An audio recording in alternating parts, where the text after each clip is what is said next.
Goeiedag almal, ek is Manie van Bloemfontein.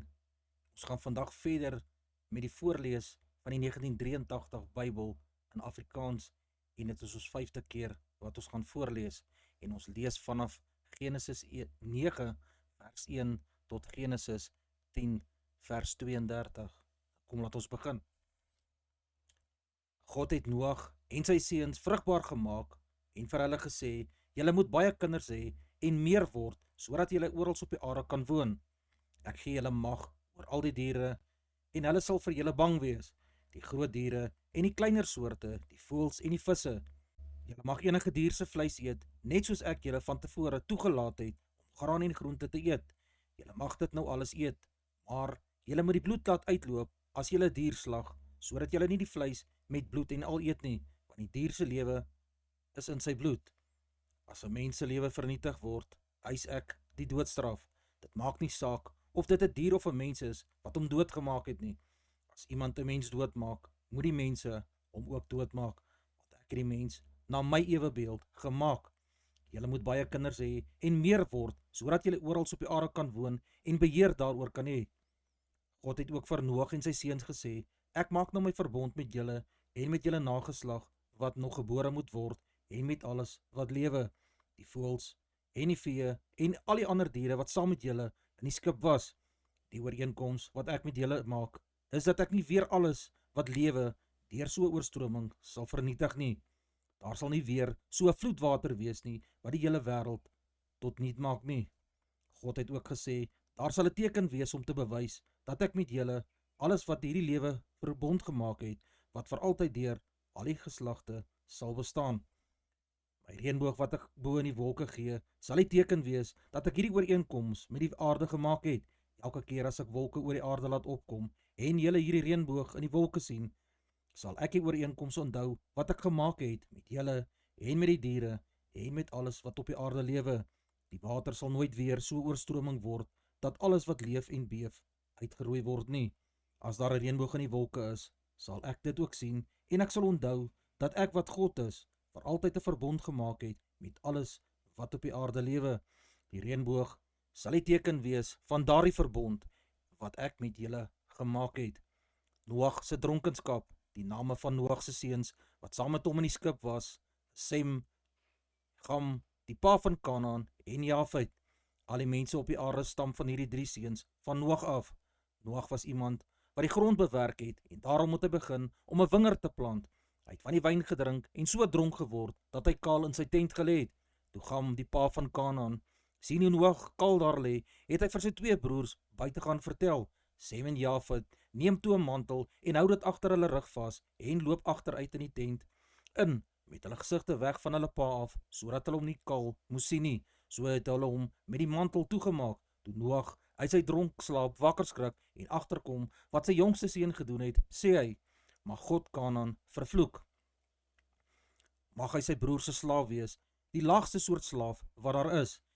Prys die Here, die God van Sem, en mag Kanaan die slaaf van Sem word. Mag God vir Jafet groot nageslag gee en mag Jafet vreedsaam by Sem woon en mag Kanaan sy slaaf wees.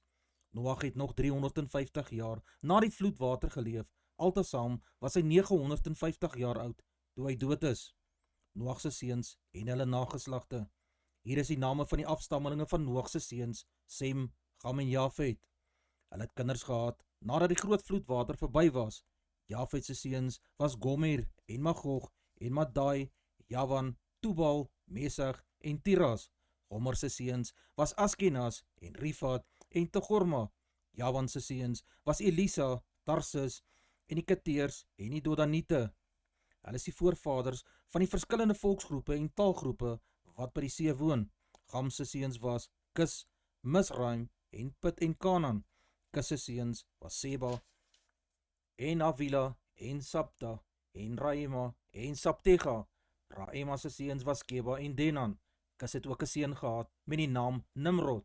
Hy was die eerste mens wat met geweld oor die ander geregeer het. Daarby het die Here hom so groot jagter gemaak, dat hy sy naam 'n spreekwoord onder die mense geword het. As iemand goed kon jag, het hulle gesê, die Here het hom net so groot jagter soos Nimrod gemaak. Die gebied waaroor hy oorspronklik geregeer het, het Babel en Erech en Akkad ingesluit, almal in die land Babylonië. Daarvandaan het hy sy gebied uitgebrei na Assur toe en die volgende stede gebou: Ninive, Rehoboth, en Kalag. Resin wat tussen Ninive en Kalag gelê het, was sy vernaamste stad. Die afstammelinge van Misraim was die Ludite en die Anamite en die Lehabite en die Neftoïte en die Petrusite en Kaftoriete en Kasluhite. Dit is van hierdie Kasluhite dat die Filistyne afgestam het. Kanaan se oudste seun was Sidon en 'n ander seun was Het.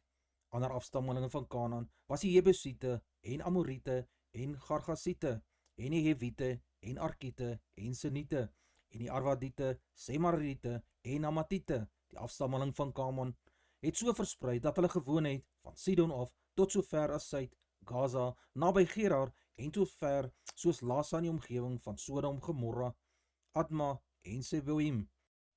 Dit is die verskillende volksgroepe en taalgroepe wat afstammelinge van Gam was en die name van die gebiede waar hulle gewoon het. Sem, die oudste broer van Jafet, het ook seuns gehad. Hy was die stamvader van Heber se nageslag. Sem se seuns was Elan en Assur en Arpachsad en Lud en Aram. Aram se seuns was Us en Hul en Geter en Mas. Arpachsad se seun was Selag. Selag was die pa van Heber. Heber het 2 seuns gehad. Die een se naam was Peleg, verstrooieling, omdat hy in sy tyd was wat die wêreldse bevolkingsgroepe uitmekaar begin weeg het. Sy broer se naam was Joktan. Joktan se seuns was Almodad en Selef en Hazarmavet en Jarag. Adoram, Uzal, Dikla en Obal en Abimaden en Skeba en Offer en Avlie en Johab. Hulle was almal Joktan se seuns. Die gebied waar hulle gewoon het en gelê van Mesa af tot by die berge in die ooste van die omgewing van Sefar. Dit is die verskillende volksgroepe en taalgroepe wat afstammelinge van Sem was en die name van die gebiede waar hulle gewoon het. Dan is die afstammelinge van Noag se seuns en die volksgroepe waarvan hulle die voorvaders was. Al die nasies wat na die tyd van die groot vloedwater ontstaan het, stam van hulle af. Dis al hoe ver ons vir vandag gaan lees. Baie dankie dat julle ingeskakel het en 'n aangename voorspoedige dag word vir julle toegewens.